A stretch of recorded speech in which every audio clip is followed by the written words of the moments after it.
మన రాష్ట్రం కాలుష్యం బారిన పడకుండా మా ప్రభుత్వం చర్యలు తీసుకుంటోంది. హరిత శక్తిని ప్రోత్సహించి మరియు రాష్ట్రంలో పచ్చదనాన్ని 50% పెంచడానికి ద్వారా మా ప్రభుత్వం కృషి చేస్తోంది. ఈ చర్యలతో మన ప్రభుత్వం నెట్ జీరో ఎకానమీగా మార్పు చెందడానికి మా ప్రభుత్వం కృషి చేస్తోంది. 23-24 ఖాతాలు. ఆంధ్రప్రదేశ్ అకౌంటెంట్ జనరల్ వారు ఖరారు చేసిన ఆర్థిక లెక్కల ప్రకారం 23-24 ఆర్థిక సంవత్సరానికి గాను రెవెన్యూ లోటు 38,682 కోట్ల రూపాయలు మరియు ద్రవ్యలోటు 62,719 కోట్ల రూపాయలుగా చెప్పడం జరిగింది.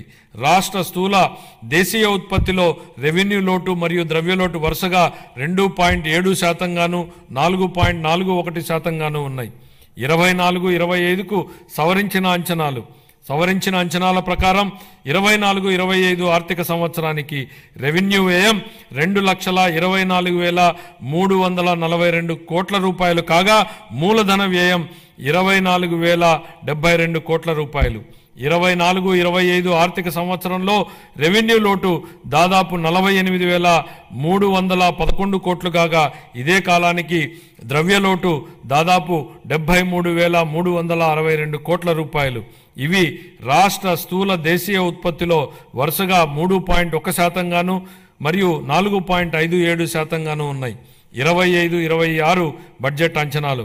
25-26 ఆర్థిక సంవత్సరానికి గాను నేను 3,22,359 కోట్ల రూపాయల వ్యయాన్ని ప్రతిపాదిస్తున్నాను.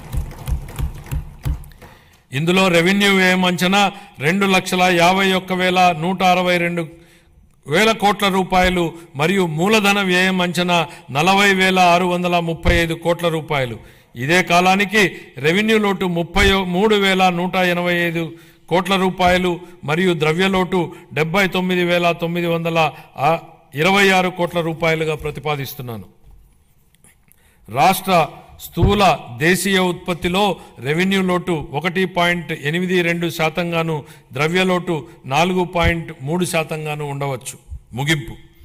గౌరవనీయ ముఖ్యమంత్రి శ్రీ నారా చంద్రబాబు నాయుడు గారి నాయకత్వంలో మన రాష్ట్రం ఆరోగ్యవంతమైన, సుసంపన్నమైన మరియు సంతోషకరమైన సమాజ నిర్మాణ దిశగా నూతన శకానికి నాంది పలుకుతోంది. హెల్తీ, వెల్తీ, హ్యాపీ స్టేట్ మా లక్ష్యం. స్వర్ణాంధ్ర 2047 ఎంతో ఆశావహం. ఇది కష్టతరమైనప్పటికీ సాధ్యమే. గత ఏడాది నుండి మన రాష్ట్రంలో జరుగుతున్న ప్రగతిశీల పరివర్తన మనమందరం ఆశావహ దృక్పథంతో, ఆత్మవిశ్వాసంతో గర్వంగా ముందుకు సాగడానికి కావలసిన ప్రోత్సాహం ఇస్తుంది. 1944లో సుభాష్ చంద్రబోస్ గారు భారత జాతీయ సైన్య సభ్యులతో ఇలా అన్నారు: నాకు రక్తాన్ని ఇవ్వండి, నేను మీకు స్వాతంత్రాన్ని ఇస్తాను. దేశ స్వాతంత్ర సాధనకు ఈ పిలుపు స్ఫూర్తినిచ్చింది. గొప్ప నాయకులు క్లిష్ట సమయాలలో తమ ప్రజలను ఉత్తేజపరిచి ప్రజల ఉజ్వల భవిష్యత్తు వైపుకు నడిపిస్తారు. ఈ సందర్భంగా మహాకవి శ్రీశ్రీ గారి మాటల్ని గుర్తు చేసుకుందాం. నేను సైతం ప్రపంచాగ్నికి సమిధనొక్కటి ఆహుతి ఇచ్చాను, నేను సైతం విశ్వవృష్టికి అశ్రు ఒక్కటి ధారపోశాను. ఈ స్ఫూర్తితో గౌరవ ముఖ్యమంత్రి శ్రీ నారా చంద్రబాబు నాయుడు గారి నాయకత్వంలో మీరు మనమందరం మనవంతు తోడ్పాటు అందించి స్వర్ణాంధ్ర ప్రదేశ్ లక్ష్య సాధనను సాకారం చేసుకుందాం. ఈ మాటలతో ఇప్పుడు మన రాష్ట్ర బడ్జెట్ను గౌరవ సభ ఆమోదం కోసం ప్రతిపాదిస్తున్నాను. జై ఆంధ్రప్రదేశ్, జై హింద్.